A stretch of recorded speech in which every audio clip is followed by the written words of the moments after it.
जी नमस्कार। मैं थर्ड आई देहरादून से विक्रम। मैं यहाँ पे डाइटिशियन हूँ। आपको हम कुछ बताते हैं कि यहाँ पे हम जैसे कुछ काढ़े और सुबह से हमारी दिन की शुरुआत कैसे होती है।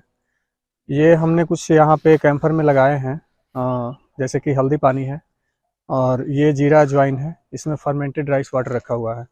तो अकॉर्डिंग टू पेशेंट के कंडीशन, जैसा पेशेंट का कंडीशन होता है उसके अकॉर्डिंग हम उनको मशवरा देते हैं कि उनको कौन कौन से पानी पीने हैं। वैसे जनरली हल्दी पानी कोई भी पी सकता है। ये जीरा जीरा वाटर, जीरा अजवाइन वाटर कोई भी, मतलब कि वैसे जिनको गैस है, एसिडिटी है, या फिर किसी को मेंटल इश्यूज आते हैं तो वो ले सकते हैं। गैस्ट्रिक एसिडिटी वाले इसको, या फिर किसी को कॉन्स्टिपेशन की समस्या है, गट मोमेंट में कोई दिक्कत हो रहा है उनको, तो ऐसे लोगों के लिए ये जीरा और अजवाइन आप हल्दी में भी मिक्स करके ले सकते हो इसे। फर्मेंटेड राइस वाटर के लिए मतलब डॉक्टर पांडे खास करके उस पर जोर देते हैं, तो इसलिए हमने यहीं पे लगा रखा है कि आप उसको दिन में 3 बार भी पी सकते हैं। फर्मेंटेड राइस वाटर बनाने का तरीका है कि आप उसको, जैसे जो राइस बन जाता है उबाल के बनाते हैं, जैसे चावल को उबालते हैं, उबाला फिर खाने के लिए हमने जैसे बना लिया, तो उस चावल को उसके मांड निकाल के और उसको मान लो एक बाउल आपने लिया और मिट्टी के बर्तन में आपने उसको रखा, तो 5 बाउल आपने उसमें पानी लेना है और उसको मतलब अच्छे से, बर्तन कॉन्टामिनेटेड नहीं हो, बिल्कुल क्लीन हो, धूप में सूखे हुए हो, तो उनको बाहर से सूती कपड़े से बांध लीजिए। और फिर उसको आप कम से कम ऐसे टेम्परेचर में, मतलब कि ऑप्टिमम टेम्परेचर होना चाहिए, जैसे दही जमाने के लिए जो टेम्परेचर होना होता है उस तरह के टेम्परेचर पे रखिए आप उसको। और 12 घंटे रखिए, 15 घंटे, ठंडियों के मौसम में, मौसम के अकॉर्डिंग उसको मतलब कि आपको करना है। जैसे दही जमाने के लिए होता है ना कि आप अगर गर्मी के मौसम में 4-5 घंटे में भी दही जम जाती है, मतलब कि माइक्रोब्स उसमें अच्छे खासे आ जाते हैं। तो आप इसको मतलब कि आप रखेंगे वैसे ऑप्टिमम टेम्परेचर पे, जब कपड़े बांध के या फिर गर्म थोड़ा सा हॉट ठंडियों के मौसम में, तो उसके माइक्रोब्स जो है अच्छे खासे आएंगे और हेल्पफुल बैक्टीरिया का उसमें जैसे है जनरेशन बहुत अच्छा हो जाएगा। तो आप उसको 24 घंटे तक रख सकते हैं। तो हम लोग यहाँ पे 12 से 15 घंटे, जितने भी तरह की ऑटो इम्यून कंडीशन है, मतलब कि आप समझ लीजिए कि जो भी बीमारियाँ आपके शरीर में हो रही है ड्यू टू माइक्रोबायोम डिफिशियंसी, तो आप माइक्रोबायोम को पहले रिकवर कर लेंगे तो सारी बीमारियाँ ठीक हो जाएगी। कॉन्सेप्ट ये है। तो हर एक बीमारी में आप किडनी फेलियर से लेकर कैंसर डिजीज तक में दे सकते हैं इस तरह के। जीरा अजवाइन सामान्यतः कोई भी पी सकता है अगर किसी को मतलब कि कोई गैस्ट्रिक एसिडिटी से समस्या है, क्योंकि समस्या शुरू यहीं से होती है, आपके स्टमक से, इंटेस्टाइन से। तो जब वो सही रहेगा तो आपके बाकी के जितने भी, मतलब सेकंड ब्रेन है, तो ये सही है तो आपका ब्रेन सही, ब्रेन सही है तो सिग्नल पूरे बॉडी का सही है, तो सारा सारा सही है। तो ये आप दे सकते हैं। जीरा वैसे भी मेंटल हेल्थ के लिए भी काफ़ी बेहतर होता है। आप जैसे कि अगर किसी किसी को एंग्जाइटी है, कोई डिप्रेशन है, इंसोम्निया है, उनको जीरा पानी दीजिए। दिन में 2-3 बार दे सकते हैं, कोई दिक्कत नहीं है। उसके अलावा हल्दी वाटर है ये। हल्दी वाटर आप मतलब इससे बेहतर दुनिया में कोई चीज़ नहीं है। एंटीसेप्टिक है, एंटीबायोटिक मान सकते हैं इसको आप।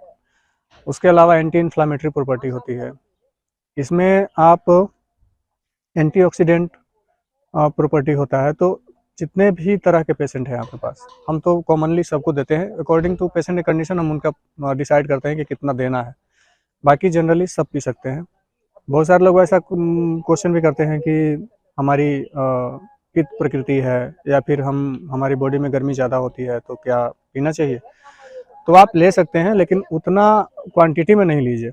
1-2 ग्लास से शुरू कीजिए और आप जा सकते हैं 1 लीटर तक पी सकते हैं, लेकिन कंडीशन के अकॉर्डिंग, सभी के लिए नहीं।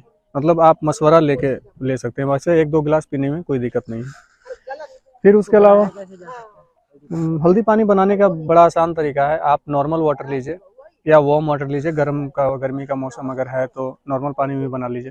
ठंडियों के मौसम में थोड़ा सा पीने में थोड़ा सा दिक्कत होता है लोगों को, ठंडा पानी थोड़ा वार्म कर सकते हैं। उसमें आप 1 गिलास बनाने के लिए 1 स्पून आप हल्दी मिलाइए, 1 चुटकी ब्लैक पेपर और 1 लेमन या आधा लेमन भी कम से कम ऐड कर सकते हैं उसमें। तो ये आपका सिंपल हल्दी वाटर तैयार हो जाएगा। जीरा अजवाइन बनाने के लिए आप 1 गिलास पानी लीजिए, या फिर आप आपके पास अगर कोई स्टील का कोई थर्मल फ्लास्क है तो उसमें भी आप इस्तेमाल कर सकते हैं इसको। जैसे 1-1 चम्मच आपने उसमें जीरा और अजवाइन डाल दिया ऊपर से गर्म पानी डाल के, और उसको 1 घंटे के लिए छोड़ दीजिए। तो ये आपका जीरा अजवाइन पानी तैयार हो जाएगा। इसको आप 2-3 बार इस्तेमाल कर सकते हैं ठंडियों में, जैसे कि उसी में फिर से पानी डाला, फिर से वो उसके इंग्रेडिएंट आएंगे, तो इस तरह से आप उसका रीयूज कर सकते हैं। और कौन से काढ़े दिए जाते हैं? बाकी हम यहाँ पे जैसे सुबह में तो डिटॉक्स के लिए काढ़े देते हैं, जैसे पनीर फूल का पानी पिलाते हैं, त्रिफला का पानी पिलाते हैं। उसके अलावा हम चिरायता और अर्जुन छाल भी देते हैं अकॉर्डिंग टू पेशेंट कंडीशन। सभी को नहीं, अगर किसी को बहुत ज़्यादा शुगर की समस्या है तो उसमें कुछ कुछ चीज़ें हम और ऐड करके अकॉर्डिंगली उनके अकॉर्डिंग, मतलब पेशेंट के कंडीशन के अकॉर्डिंग हम उसको मैनिपुलेट करते हैं। शुगर वाले घर में सामान्य रूप से वो ले सकते हैं पनीर फूल वाला पानी, विजय सार है, चिरायता है, ये सारे शुगर को कम करते हैं। उसके अलावा हम एक चीज़ और आप उनको बताएंगे कि कॉन्स्टिपेशन पे काम करें। अगर कॉन्स्टिपेटेड हैं, उनको मोशन नहीं अच्छे से आ रहे हैं, तो उनका शुगर नॉर्मल नहीं होगा। तो ये चीज़ें ध्यान देने की। काढ़े बनाने के लिए बहुत आसान तरीका, जैसे आपको पनीर फूल वाला बनाना है तो पनीर का फूल 8 से 10, डोडा पनीर जिसको बोलते हैं, 8 से 10 लेना है 1 कप पानी में। उसको उसमें भिगाइए ओवरनाइट, और सुबह में बस सिंपली छान के पी लेना है। जैसे आपको अगर पीना है ये त्रिफला वाटर, तो त्रिफला वाटर को रात में त्रिफला को 1 चम्मच 1 गिलास पानी में भिगा के ढक के रख देना है। सुबह में जगते ही बेड से पी जाना है। या फिर अगर ठंडियों का मौसम है तो थोड़ा सा गुनगुना कर सकते हैं डबल बॉइलिंग मेथड से। ये तरीका है। और चिरायता का भी उसी तरह से सेम 1 चम्मच को रात में भिगाइए और सुबह में बॉयल कर लीजिए, बेटर रिजल्ट के लिए। वैसे भी पी सकते हैं, लेकिन उसको बॉयल करके गर्म आधा कर लीजिए। 1 गिलास पानी में 1 चम्मच भिगाना है रात में, और सुबह में उसको आधा करना है बॉयल करके। इन काढ़े पीने के कोई नुकसान भी है? बहुत ज़्यादा लेने से हो सकता है कि आपके बॉडी में उसका कुछ किसी भी चीज़ का अगर एक्स्ट्रा आप इस्तेमाल कर रहे हैं। बाकी अगर सिंपल नॉर्मल अगर ले रहे हैं आप, किसी एक्सपर्ट के गाइडेंस में ले रहे हैं, आपको लेना चाहिए, नहीं लेना चाहिए, तो आप कोई दिक्कत नहीं है, नेचुरल है, उसमें कोई नुकसान। पेशेंट को कौन से काढ़े दिए जाते हैं? बीपी पेशेंट को हम सबसे पहले उनका मॉनिटर करते हैं कि उनके कफ, जैसे कफिंग वाली है अगर दिक्कत है, उनके लंग्स क्लियर होने चाहिए।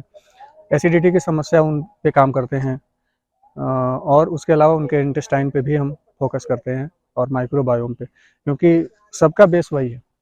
आप अगर यहाँ से क्लीन नहीं है, अगर एसिडिटी बन रही है, गैस्ट्रिक बन रही है, तो आपका वो गैस बनेगा, फिर लंग्स की वॉल्यूम कंप्रोमाइज़ होगी, फिर आपका जो ऑक्सीजन है वो बॉडी में कम ऑब्वियसली जाएगा, तो फिर ब्लड प्रेशर बढ़ेगा ही बढ़ेगा।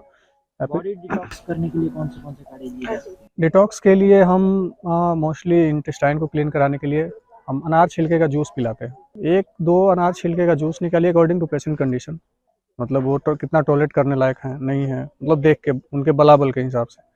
ऐसा नहीं कि किसी को पिला दिया, मान लो कि लूज मोशन हो तो वो ठीक होने के बजाय और डेटेरिएट कर गया। तो अकॉर्डिंग टू पेशेंट कंडीशन हम उनको देते हैं, और लूज मोशन के जरिए वॉमिटिंग करवाते हैं। तो हम ये सारी चीज़ें हैं जो कि पसीना निकलवा के, डिटॉक्स का यही तरीका है। फिट इंसान जो है उसको बॉडी डिटॉक्स करनी हो तो वो कौन सा काढ़ा इस्तेमाल? फिट इंसान अगर जो सही हैं, जिनको कोई दिक्कत नहीं है, ग्रीन जूस वगैरह लें। उसके अलावा वो त्रिफला वाला पानी ले सकते हैं, जिससे उनके इंटेस्टाइन सही हो। और उसके अलावा माइक्रोबायोम पे ज़रूर वो काम करें। माइक्रोबायोम के लिए कुछ ना कुछ एक फर्मेंटेड फूड ज़रूर ऐड करें, क्योंकि माइक्रोबायोम पे हम बहुत ज़्यादा तो बोलेंगे नहीं, लेकिन थोड़ी सी ज़रूर इंट्रोडक्शन हम दे देते हैं कि हर एक आदमी का जो गट है उसमें उनके अलग अपने माइक्रोबायोम है। जैसे हर एक के अलग फिंगरप्रिंट होते हैं, उसी तरह से सबके अलग माइक्रोबायोम है। तो आपके माइक्रोबायोम आपको डेजिग्नेट करता है, आपकी सेहत कैसी होगी, आप कैसे होंगे। तो ये चीज़ें आप पे डिपेंड करती है कि आप उसको कैसे मेंटेन करते हैं। उसको रिस्टोर करने के लिए फर्मेंटेड फूड उसको किस चीज़ पे फीड करता है, तो फाइबर्स, डाइटरी फाइबर जो होते हैं, तो वो फ्रूट्स, वेजिटेबल्स, नट्स, सीड्स, ये सारी चीज़ें आपको ज़रूर लेना पड़ेगा, तभी आप उसको रिस्टोर कर पाएंगे। वो सही है तो आपका हेल्थ सही है, अगर वो गड़बड़ है तो आपका मूड गड़बड़ है, आपका शरीर गड़बड़ है, आपका सारा कुछ गड़बड़ हो जाएगा। Thank you.